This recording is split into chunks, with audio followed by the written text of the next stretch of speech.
স্বাগত ডিবিসি সংবাদে। আপনাদের সাথে আছি আমি আফরিন আনোয়ার। বিএনপির ৩১ দফা নিয়ে প্রশিক্ষণ কর্মশালায় নীলফামারীতে কথা বলছেন বিএনপির ভারপ্রাপ্ত চেয়ারম্যান তারেক রহমান। সরাসরি যুক্ত হচ্ছে সেখানে।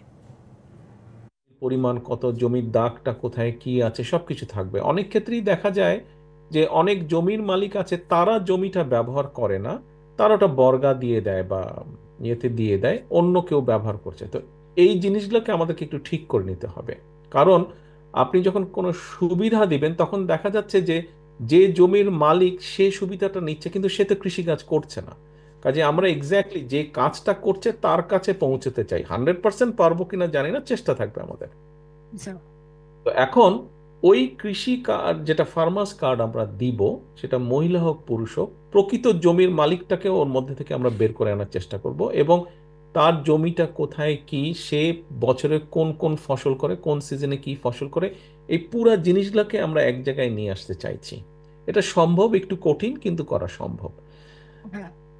এ কারণেই আমরা করতে চাইছি যে ধরেন কৃষি লোন যখন কার্ডটা থাকবে, তার যখন ডিটেল ইনফরমেশনটা থাকবে, কৃষি ব্যাংক যেটা থাকবে তারা ওখানে অ্যাক্সেস করতে পারবে। ফলে এখন লোন নিতে গিয়ে কৃষককে যেরকম বিভিন্ন ভোগান্তির মধ্যে পড়তে হয়, সেটা পুরুষ হোক মহিলা হোক, সেটা থেকে বের করে আনার আমরা চেষ্টা করছি। কোনো মিডলম্যান বা কোনো দালালের মাধ্যমে তার দরকার হবে না। তাহলে একই সাথে সরকার সেটা বীজই দেখ, সারই দেখ, কীটনাশক ওষুধই দেখ, আমরা যেটা চিন্তা ভাবনা করছি এখন, খুব সম্ভবত যেটা হয় যে কৃষককে একটা একটা লামসাম ধরনের একটা অ্যামাউন্ট দেওয়া হয়। আমাদের উদ্দেশ্য আছে সেটা সেইভাবে না দিয়ে, একটা কৃষক যদি ধরেন 3টা ফসল করে বছরে, বা 2টো ফসল করে, যে কোনো একটা ফসলের ফুল সাপোর্টটা আমরা দিতে চাইছি আমাদের পরিকল্পনার মধ্যে। ফুল জি ভাই। সাপোর্ট এটা আমরা প্রান্তিক এবং ক্ষুদ্র কৃষককে দিয়ে প্রথমে শুরু করব। বড় কৃষক, মাঝারি বা যারা বড়, যাদের 10 বিঘার উপরে জমি আছে বা 7 বিঘার উপরে জমি আছে, তাদের ক্ষেত্রে আমরা মনে করি না ব্যাপারটা অতটা প্রয়োজন আছে, তারা নিজেরাই নিজেরটা করে নিতে পারে। কিন্তু 7 বিঘার কম যারা আছে, 5 বিঘা থেকে 7 বিঘা, আহ ওইদিকে তো বিঘাই বলেন বোধহয় আপনাদের ওইদিকে। বিঘা বিঘা। জি ভাই, বিঘা। বাংলাদেশের অন্য জায়গায় অন্যরকম হিসাব নিকাশ, চট্টগ্রাম নোয়াখালীর দিকে একরকম আছে, সিলেটের দিকে আবার আরেক রকম আছে কিছুটা। তো বিঘা হিসাবে যদি আমরা বলি, তো ধরেন একদম অল্প থেকে ধরেন 5 বিঘা পর্যন্ত এক ধরনের কৃষক আমরা বিবেচনা করব, আবার 5 বিঘা থেকে 7 বিঘা এক ধরনের কৃষক আমরা বিবেচনা করব। এইভাবে করে আমরা জিনিসটাকে সাজাতে চাচ্ছি। কিছু সংখ্যক কৃষক আছে, একটু আগে আমি যেটা আপনাকে বলেছি, যারা বিভিন্নভাবে বিক্ষিপ্তভাবে সিজন ওয়াইজ কাজ করে, আপনি জানেন বোধহয় এটা। জি জি ভাই। কোনো জমি জমা নাই, তারা সাধারণত কৃষক, কিন্তু সিজন ওয়াইজ কাজ করে, এবং এইটার ক্ষেত্রে আবার মহিলাদের পরিমাণটা তুলনামূলকভাবে বেশি এই বেশ। রকম। তো আমরা চেষ্টা করছি ওই কার্ডের মাধ্যমে এদেরকেও আলাদা করে বের করে নিয়ে আসা, সো দ্যাট তাদেরকে আমরা ভিন্নভাবে, সরকারের বিভিন্ন খাস জমি থাকে, ওই জমি হয়তো আমরা লিজ আউট করে দিয়ে তাদেরকে একটা কাজের ব্যবস্থা করা যায় কিনা, এটা নিয়ে কাজ চলছে, এখন এটা শেষ হয়নি কিভাবে সেটা করা সম্ভব। এই ২রা মের পরিবর্তে আজই খুলছে খুলনা প্রকৌশল ও প্রযুক্তি বিশ্ববিদ্যালয়ের আবাসিক হলগুলো। আর একদিন এগিয়ে একাডেমিক কার্যক্রম চালু হবে ৪ঠা মে। এছাড়া শৃঙ্খলা ভঙ্গের অভিযোগে ৩৭ শিক্ষার্থীর বহিষ্কারাদেশও প্রত্যাহার করা হয়েছে। দুপুরে সিন্ডিকেটের জরুরি সভায় এই সিদ্ধান্ত নেওয়া হয়। এই তথ্য জানিয়েছে বিশ্ববিদ্যালয়ের রেজিস্ট্রার মোহাম্মদ আনিসুর রহমান ভূঁইয়া। যদিও এর আগে ১৫ই এপ্রিল তালা ভেঙে হলে প্রবেশ করেন কিছু শিক্ষার্থী। এদিকে উপাচার্যের পদত্যাগের এক দফা দাবিতে তৃতীয় দিনের মতো আমরণ অনশন করেছে আন্দোলনকারীরা। সকালে কুয়েট ক্যাম্পাসে যান শিক্ষা উপদেষ্টা অধ্যাপক CR আবরার। কথা বলেন আন্দোলনকারীদের সঙ্গে। অনশন ভেঙে আইনের ওপর আস্থা রাখার অনুরোধ করেন। বলেন তদন্ত কমিটি দ্রুত প্রতিবেদন জমা দেবে, সেই অনুযায়ী জড়িতদের বিচারের আওতায় আনা হবে বলেও প্রতিশ্রুতি দেন। তবে শিক্ষা উপদেষ্টার কথায় আশ্বস্ত হতে পারেনি আন্দোলনকারীরা। উপদেষ্টা চলে যাওয়ার পর শিক্ষার্থীরা ক্যাম্পাসে বিক্ষোভ মিছিল করেন। এদিকে কোনো চাপে উপাচার্যকে সরানো হলে মানবেন না বলে হুঁশিয়ারি দিয়েছে বিশ্ববিদ্যালয়ের শিক্ষক সমিতি।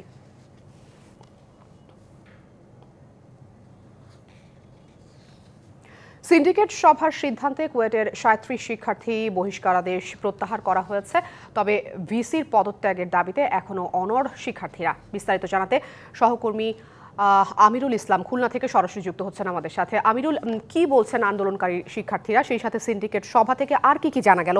এই যে বহিষ্কার আদেশ প্রত্যাহার করা হয়েছে, এতে কি আসলে সুফল আসবে কিনা?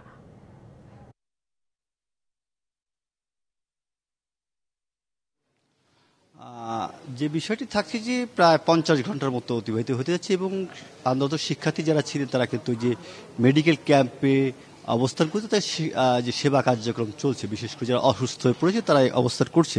এবং এখানে থাকছে যে সিন্ডিকেট আজকে বসেছে এবং সিন্ডিকেট সবাই যে হল খোলার সিদ্ধান্ত হচ্ছে সেই সঙ্গে কিছু গুরুত্বপূর্ণ বিষয় সিদ্ধান্ত নেওয়া হচ্ছে এবং শিক্ষার্থী যারা তার সাথে কথা বলবো আসলে এই বিষয়গুলো কিভাবে তারা দেখছে বা কি ভাবছেন তারা। আসলে যে এই যে আপনাদের যে বহিষ্কার আদেশের বিষয় এবং অন্যান্য যে বিষয়গুলি থাকছেন যে হল খোলার সিদ্ধান্ত, এটা কিভাবে নিচ্ছে, বিশেষ করে এই সিন্ডিকেট সহ সিদ্ধান্ত হলো যেটা? দেখেন, হল ছাত্ররা আগেই খুলে দিয়েছে। হল যখন খোলার জন্য আবেদন করছিল, ছাত্ররা অনুরোধ করছিল, তখন কেউ পাত্তা দিননি। এখন তো হল খুলেই ফেলছে। এখন হল খোলার যে সিদ্ধান্ত, এটা শুধুই প্রহসন ছাড়া আর কিছুই না। আর যে 37 জন বহিষ্কারের কথা, বহিষ্কারের যে সিদ্ধান্ত, ওটা যে প্রত্যাহার করছে, এটাও এখন হাস্যকর। এখন এই দাবির মুখে এসে এটা প্রত্যাহার করতেছে। বরং আমরা চাইছিলাম যে এই ছাত্রদের লিস্টটা প্রকাশ করুক আগে, কেন পরবর্তীতে যে এই ছাত্রদের প্রতি রিভেঞ্জফুল কোনো সিদ্ধান্ত নেবেন এর কোনো গ্যারান্টি কোনো ছাত্রই পায় না। বরং এই লিস্টটা আগে প্রকাশ করা হোক, তারপরে এই প্রত্যাহার করুক। প্রত্যাহার তো করতেই হবে, অন্যায়ভাবে যে সিদ্ধান্ত নিচ্ছে ওটা প্রত্যাহার করতেই হবে। সিদ্ধান্ত যে শিক্ষা উপদেষ্টা আসলে সেই বিষয়টা কি দেবে দেখছি, বিশেষ করে এই যে আলোচনা বা যে পরিবেশ প্রত্যাহারের বিষয়টা অন্বেষণ। শিক্ষা উপদেষ্টা আসছেন, ইউজিসি থেকে একটা কমিটি আসছেন। ধন্যবাদ আপনাকে। এবং যেমনটি বলছে, বিশেষ করে আন্দোলন শিক্ষার্থীদের দাবি যেমন রয়েছে যে তারা যে এক দফা দাবিতে অনয়, যতক্ষণ পর্যন্ত এই সিদ্ধান্ত না আসবে যে এই উপাচার্যকে প্রত্যাহার করা, ততক্ষণ পর্যন্ত এই আন্দোলন চালিয়ে যায়। এটাই ছিল সর্বশেষ অবস্থা। আমিরুল, আপনাকে ধন্যবাদ। প্রশাসনে থাকা আওয়ামী লীগের দালালদের কাছ থেকে সুবিধা নিয়েছে জাতীয় নাগরিক পার্টি এনসিপি। এমন অভিযোগ করে বিএনপির সিনিয়র নেতা মির্জা আব্বাস বলেছেন, আওয়ামী লীগকে যারা পুনর্বাসনের চেষ্টা করবে তাদের বিরুদ্ধে সংগ্রাম অব্যাহত থাকবে। দলটির আরেক নেতা রুহুল কবির রিজভী বলেছেন, সর্বক্ষেত্রে অন্তর্বর্তী সরকারের জবাবদিহিতা থাকা জরুরি। দুটি আলাদা অনুষ্ঠানে এসব কথা বলেন বিএনপি নেতারা। বুধবার সকালে জাতীয় প্রেসক্লাবে আলোচনা সভার আয়োজন করে গণতন্ত্র ফোরাম। প্রশাসনে থাকা আওয়ামী দালালদের কাছ থেকে সুবিধা নিয়েছে এনসিপি। অনুষ্ঠানে এমন অভিযোগ তোলেন বিএনপির সিনিয়র নেতা মির্জা আব্বাস। দেশের প্রশাসনের বিভিন্ন প্রতিষ্ঠানের সচিবালয়ের ভিতরে এই দেশে যে শত্রুগুলো বসে আছে, আওয়ামী লীগের দালালরা বসে আছে, তাদেরকে কেন আপনারা বের করেন না? আমি যদি বলি যে তাদের কাছ থেকে আপনারা অবৈধ সুবিধা পাচ্ছেন, এই কারণে বলেন না? কথা বলেন নির্বাচন ও সংস্কার নিয়ে। নির্বাচনের বিকল্প শুধুমাত্র নির্বাচনই হতে পারে, অন্য কোনো কিছু হতে পারে না। কোন সংস্কারটা চাই? যেটা দেশের মানুষের জন্য প্রয়োজন। অপ্রয়োজনীয় সংস্কার যেটা আরো বিপদ ডেকে আনবে, এমন সংস্কার আমাদের প্রয়োজন নাই। এদিকে মানিকগঞ্জের চিত্রশিল্পী মানবেন্দ্র ঘোষের আগুনে ক্ষতিগ্রস্ত বাড়ি পরিদর্শনের পর সাংবাদিকদের সাথে কথা বলেন রুহুল কবির রিজভী। এই সরকার তো গণতান্ত্রিক সংগ্রামের ফসল, তার তো প্রতিটি ক্ষেত্রে জবাবদিহিতে থাকতে হবে, জনগণের কাছে জবাবদিহিতা করতে হবে। ভয়ঙ্কর সন্ত্রাসী আওয়ামী দোসরদের লোকরা যে ঘাপটি বেড়ে আছে বিভিন্ন তৃণমূলে, বিভিন্ন জায়গায়, বাঁশঝাড়ে থেকে শুরু করে সমাজের মধ্যে নানা জায়গায়, ওদের কাছে তো প্রচুর টাকা আছে। এ সময় বিএনপির ভারপ্রাপ্ত চেয়ারম্যান তারেক রহমানের পক্ষ থেকে মানবেন্দ্র ঘোষের পরিবারকে 1 লাখ টাকা আর্থিক সহায়তা দেওয়া হয়। জান্নাত সাথী, ডিবিসি নিউজ। ডক্টর মোহাম্মদ ইউনূসের বিরুদ্ধে দুর্নীতির মামলা বাতিল করেছে আপিল বিভাগ। প্রধান বিচারপতি ডক্টর সৈয়দ রেফাত আহমেদের নেতৃত্বাধীন আপিল বিভাগ বুধবার এই রায় দেয়। শান্তিতে নোবেলজয়ী এই অর্থনীতিবিদকে হয়রানি করতে আওয়ামী লীগ সরকার দুদককে অপব্যবহার করেছিল বলে মন্তব্য করেছেন আইনজীবীরা। 2023 সালের 30 মে নোবেলজয়ী ডক্টর মোহাম্মদ ইউনূস সহ 14 জনের বিরুদ্ধে অর্থ পাচারের অভিযোগে মামলা দায়ের করে দুদক। তদন্ত প্রতিবেদনে বলা হয়, আসামিরা 25 কোটি 22 লাখ টাকা আত্মসাৎ করেছেন। গত বছরের 12 জুন ওই মামলায় ডক্টর মোহাম্মদ ইউনুস সহ আসামিদের নামে অভিযোগ গঠন করে ঢাকার বিশেষ জজ আদালত ৪। এর বৈধতা ও মামলার কার্যক্রম বাতিল চেয়ে হাইকোর্টে আবেদন করেন ডক্টর মোহাম্মদ ইউনুস সহ ৭ জন। ৫ই আগস্ট শেখ হাসিনা সরকারের পতনের পর অন্তর্বর্তী সরকারের দায়িত্ব নেন ডক্টর মোহাম্মদ ইউনুস। ১১ আগস্ট দুদক বিচারিক আদালত থেকে মামলাটি প্রত্যাহার করে নেয়। আসামি পক্ষকে কোনো নোটিশ না দিয়ে দুদকের মামলা প্রত্যাহার আইনসম্মত কিনা এ বিষয়ে পাল্টা আপিল করেন ডক্টর ইউনুসের আইনজীবী। বুধবার আপিল বিভাগ মামলাটি বাতিল করে দেয়। বিগত আওয়ামী লীগ সরকার ডক্টর ইউনুসকে হয়রানি করার জন্য দুদককে ব্যবহার করেছে জানান খোদ কমিশনের আইনজীবী। এটা টোটাল বলা যায় যে আননেসারি হ্যারাসমেন্ট। এটা একটা আননেসারি হ্যারাসমেন্ট। তার মতো একজন মান্য লোক, একজন নোবেল পুরস্কার পাওয়া লোক, যেটা শতবর্ষে বাংলাদেশে একটাই এসছে, সেইটা তার মতো মানুষকে এইভাবে অপদস্থ করা আমার মনে হয় যে ঠিক ছিল না। আর দীর্ঘদিনের হয়রানির অবসান ঘটেছে বলে জানান আসামি পক্ষের আইনজীবী। আইনের মাধ্যমে এই মামলা থেকে ডক্টর মোহাম্মদ ইউনুস সহ বাকি যারা ৭ জন আছেন সবাইকে এই মামলা থেকে খালাস দিয়েছেন। তাই আমরা এই মামলায়, এই কোর্টের মামলায় আমরা সন্তুষ্ট। সম্পূর্ণ সন্দেহ এবং উদ্দেশ্য প্রণোদিত। এখন তার সত্যের বিজয় হলো। একটা মিথ্যার উপরে মামলাটা প্রতিষ্ঠিত হয়েছে। এ পর্যন্ত ডক্টর ইউনুসের বিরুদ্ধে থাকা শতাধিক মামলা নিষ্পত্তি হয়েছে, আর মাত্র একটি মামলার নিষ্পত্তি হওয়ার অপেক্ষায় রয়েছে। মেহের মনি, ডিবিসি নিউজ, ঢাকা। রোহিঙ্গা সমস্যার সমাধান দেরি হলে পুরো অঞ্চলের নিরাপত্তা ও স্থিতিশীলতা সংকটে পড়বে। কাতারের রাজধানী দোহায় আর্থনা শীর্ষ সম্মেলনে জোরপূর্বক বাস্তুচ্যুত জনগোষ্ঠী রোহিঙ্গা প্রসঙ্গ শীর্ষক গোলটেবিল আলোচনায় একথা বলেন অন্তর্বর্তী সরকারের প্রধান উপদেষ্টা ডক্টর মোহাম্মদ ইউনুস। তিনি বলেন, রোহিঙ্গা সংকট কেবল মানবসৃষ্ট সংকটই নয়, বরং এটিকে বহুমুখী সংকট হিসেবে দেখতে হবে। রোহিঙ্গা সংকটের টেকসই সমাধান রয়েছে সম্মানের সাথে রাখাইনে প্রত্যাবাসনের মাধ্যমে। প্রধান উপদেষ্টা বলেন, মিয়ানমারের সশস্ত্র সংঘাতের কারণে নতুন করে রোহিঙ্গারা বাংলাদেশে প্রবেশ অব্যাহত রেখেছে। আন্তর্জাতিক সম্প্রদায় থেকে রোহিঙ্গাদের জন্য সহায়তা কমে যাওয়ায় উদ্বেগ প্রকাশ করেছেন প্রধান উপদেষ্টা।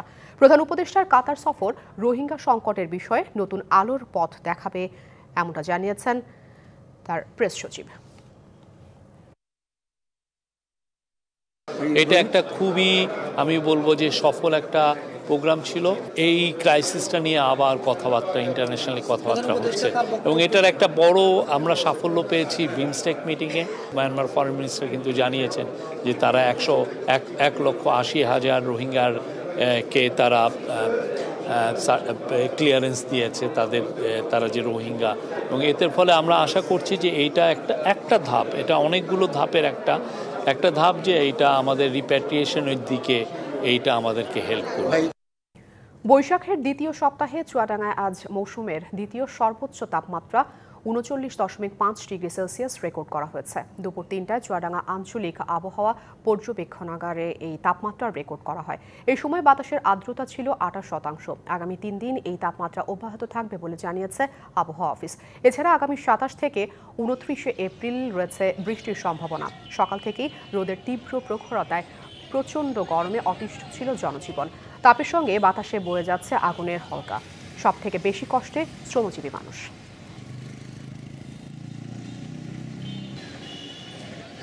এবারে দেখবেন সিএসআরএম এর সৌজন্যে ডিবিসি এক্সপ্রেস। দেশের প্রতিটি জেলার সমস্যা, তা থেকে উত্তরণের চ্যালেঞ্জ আর সম্ভাবনার কথা তুলে ধরতে শুরু হয়েছে ডিবিসি এক্সপ্রেস। বিশেষ এই আয়োজনে মতামত থাকবে তৃণমূল থেকে শুরু করে সংসদের নীতি নির্ধারকদের। আজ সারাদিন ডিবিসি এক্সপ্রেস আছে উত্তর জনপদে লালমনিরহাটে।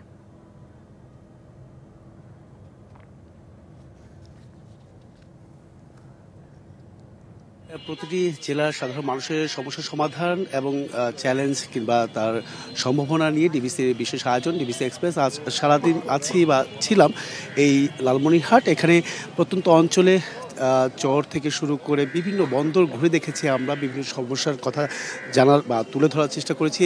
আমার সঙ্গে এই মুহূর্তে এই জেলার যে নাগরিক সুবিধা থেকে যারা বঞ্চিত সেসব বিষয়ে আসলে জানার চেষ্টা করব তাদের কাছ থেকেই। সেই জন্য আমার সঙ্গে এই মুহূর্তে যুক্ত আছে পৌরসভার সর্বস্তরের মানুষ বা সকল শ্রেণী পেশার মানুষ। স্বাগত আপনাকে ডিবিসি এক্সপ্রেসে, আপনাদের সকলকে স্বাগত জানাচ্ছি। শুরুতে একটু জানাতে চাই যে আপনাদের এখানে একটা পুরনো স্থলবন্দর রয়েছে, সেটা বন্ধ রয়েছে, সেখান থেকে কিন্তু কর্মসংস্থানের বা বেকারত্ব বেড়েছে। সেই বিষয়টা কি আপনারা কতটুকু দাবি তুলছেন? সম্মানিত এলাকাবাসী, আমরা এটা শুনে আসছি বারবার, বহুদিন ধরেই শুনে আসছি যে আমাদের এলাকায় যে একটা স্থলবন্দর আছে সেটা দীর্ঘদিন ধরেই হবে করে সচ্ছে। এই দীর্ঘ 16 বছর থেকে আমরা জানতেছি।